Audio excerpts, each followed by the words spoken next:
नमस्कार। मैं प्राध्यापिका डॉक्टर संजीवनी पाटिल, हिंदी विभाग प्रमुख, कला वाणिज्य और विज्ञान महाविद्यालय गढ़ीमिलस। छात्रों, बीए भाग 1 के पाठ्यक्रम में सम्मिलित संस्कार और भावना इस एकांकी का हम अध्ययन करने जा रहे हैं। एकांकी का अध्ययन करने से पहले हम हिंदी के सुप्रसिद्ध लेखक, उपन्यासकार, नाटककार तथा एकांकिकार विष्णु प्रभाकर जी का परिचय प्राप्त करेंगे। संस्कार और भावना इस एकांकी के एकांकिकार है विष्णु प्रभाकर जी। विष्णु प्रभाकर जी का जन्म उत्तर प्रदेश के मुजफ्फरनगर जिले के मीरापुर नामक गांव में हुआ। उनके पिता दुर्गा प्रसाद धार्मिक विचारों वाले व्यक्ति थे और उनकी माता महादेवी जी पढ़ी लिखी महिला थी, जिन्होंने अपने पर्दा प्रथा का विरोध किया था। उनकी पत्नी का नाम सुशीला था।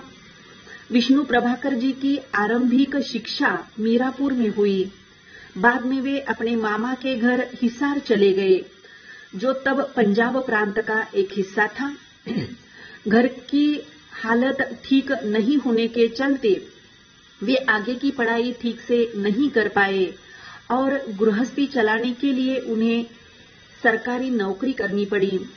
चतुर्थ वर्गीय कर्मचारी के तौर पर काम करते समय उन्हें प्रति माह 18 रुपए मिलते थे, लेकिन मेधावी और लगनशील विष्णु जी ने पढ़ाई जारी रखी और हिंदी में प्रभाकर व हिंदी भूषण की उपाधि के साथ ही संस्कृत में प्रज्ञा और अंग्रेजी में बीए की डिग्री भी प्राप्त की। विष्णु प्रभाकर पर महात्मा गांधी के दर्शन और सिद्धांतों का गहरा असर पड़ा। इसके चलते ही उनका रुझान कांग्रेस की तरफ हुआ और स्वतंत्रता संग्राम के महासमर में उन्होंने अपनी लेखनी का भी एक उद्देश्य बना लिया, जो आजादी के लिए सतत संघर्षरत रही। अपने दौर के लेखकों में वे प्रेमचंद, यशपाल, जैनेन्द्र और यज्ञ जैसे महारथियों के सहयात्री भी रहे हैं, लेकिन रचना के क्षेत्र में उनकी एक अलग पहचान रही। विष्णु प्रभाकर जी ने पहला नाटक लिखा हत्या के बाद। हिसार में नाटक मंडली में भी उन्होंने काम किया और बाद के दिनों में लेखन को ही अपनी जीविका बना लिया। आजादी के बाद वे दिल्ली आ गए और सितंबर 1955 में आकाशवाणी में नाट्य निर्देशक के तौर पर नियुक्त हो गए, जहां उन्होंने 1957 तक काम किया। वर्ष 2005 में वे तब सुर्खियों में आए जब राष्ट्रपति भवन में कथित दुर्व्यवहार के विरोध स्वरूप उन्होंने पद्म भूषण की उपाधि लौटाने की घोषणा की। उनका आरंभिक नाम विष्णु दयाल था। एक संपादक ने उन्हें प्रभाकर इस उपनाम को रखने की सलाह दी थी। विष्णु प्रभाकर ने अपनी लेखनी से हिंदी साहित्य को समृद्ध किया। उन्होंने साहित्य की सभी विधाओं में अपनी लेखनी चलाई। 1931 में हिंदी मिलाप में पहली कहानी दिवाली के दिन छपने के साथ ही उनके लेखन का जो सिलसिला शुरू हुआ वह लगातार सक्रिय रहा। नाथुराम शर्मा प्रेम के कहने से वे शरद चंद्र की जीवनी आवारा मसीहा लिखने के लिए प्रेरित हुए, जिसके लिए वे शरद को जानने के लगभग सभी स्रोतों जगहों तक गए। बांग्ला भी सीख ली और जब यह जीवनी छपी तो साहित्य में विष्णु जी के नाम की धूम मच गई। कहानी, उपन्यास, नाटक, एकांकी, संस्मरण, बाल साहित्य सभी विधाओं में प्रचुर साहित्य लिखने के बावजूद आवारा मसीहा उनकी पहचान का पर्याय बन गई।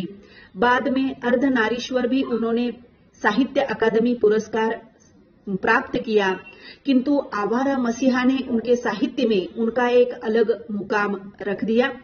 विष्णु प्रभाकर जी ने अपनी वसीयत में संपूर्ण अंगदान करने की भी इच्छा व्यक्त की थी, इसलिए उनका अंतिम संस्कार नहीं किया गया, बल्कि उनके पार्थिव शरीर को अखिल भारतीय आयुर्विज्ञान संस्थान को सौंप दिया गया। वे सीने और मूत्र में संक्रमण तथा निमोनिया के कारण 23 मार्च 2009 से महाराजा अग्रसेन अस्पताल में भर्ती थे और 20 मार्च से ही उन्होंने खाना पीना छोड़ दिया था। अंत में 11 अप्रैल 2009 में उनका देहांत हो गया।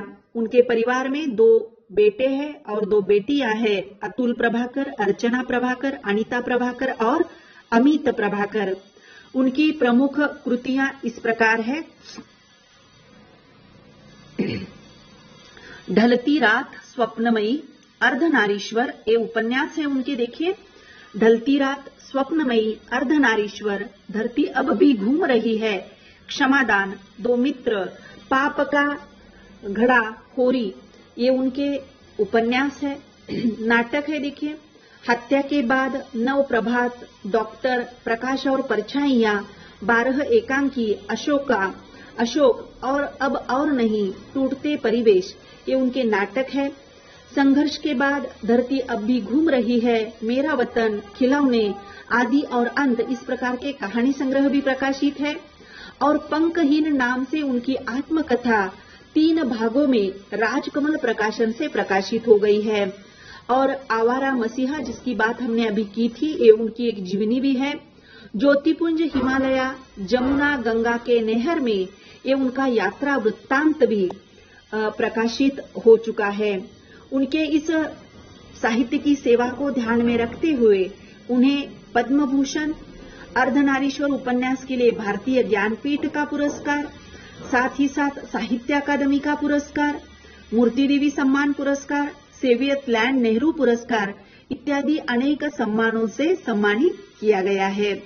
आइए देखेंगे हम अब उनकी जो एकांकी जो हमारे पाठ्यक्रम में रखी गई है, संस्कार और भावना, उसका उद्देश्य। छात्रों, विष्णु प्रभाकर जी का जन्म, उनकी मृत्यु, साथ ही साथ उनके साहित्य कृतियों के बारे में हम विश्लेषण अगली तासिका में भी करने वाले हैं। तब तक के लिए बहुत बहुत धन्यवाद।